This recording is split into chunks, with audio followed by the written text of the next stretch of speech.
Pick 'em up, pick 'em up, pick 'em up, pick 'em up, pick 'em up, pick 'em up, pick 'em up, pick 'em up, pick 'em up, pick 'em up. Popcorn. Popcorn. Popcorn.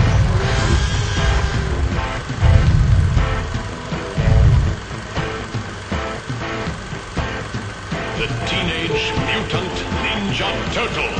It's time for Pick and Pop. Oh, by the way, is this sponsored?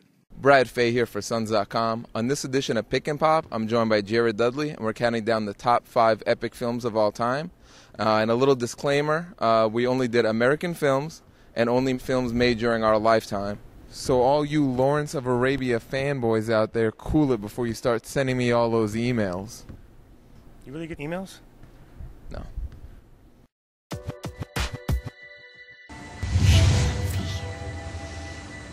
Okay, take me with you. No. Go back.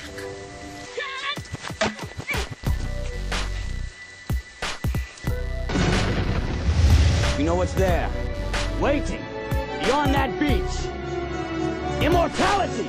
Take it! It's yours! That they may take our lives, but they'll never take our freedom!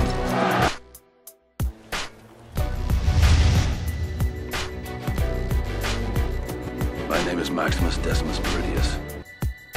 Spartans! What is your profession?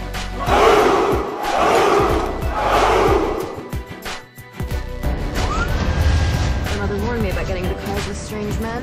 This isn't a code. You have your sword. I have my tricks. We play with the toys that God give us. Master, friend. You don't have any friends. Nobody likes you.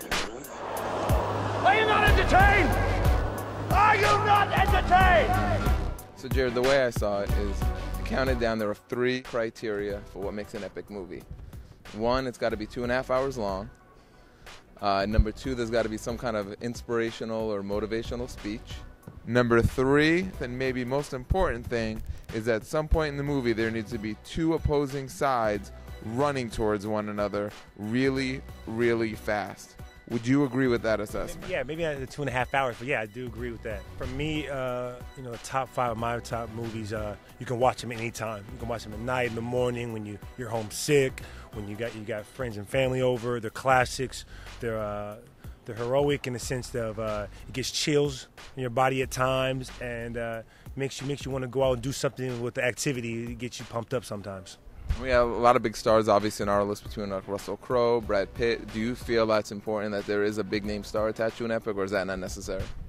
I know, not necessarily, but most times they are. I mean, most times you got to have a big-time actor. And sometimes those actors, propel that movie to the next level. But sometimes, once they get that movie, like the Russell Crowe being Gladiator, I mean, I feel like that movie made him even bigger than what he is now today. So sometimes a movie can make the actor into the epic actor he becomes. And what was it about Gladiator that made it your number 1? I mean, Gladiator. I mean, I think everyone loved Gladiator. I think Gladiator, this guy was a general. He was leading his troops. Went from leading an army to a slave, battled back. Everyone knows the big, the Roman, how the Roman age was, and to be another type warrior and eventually kill the emperor at the end and go back to his wife. It had love story, it had warrior, it had everything in one.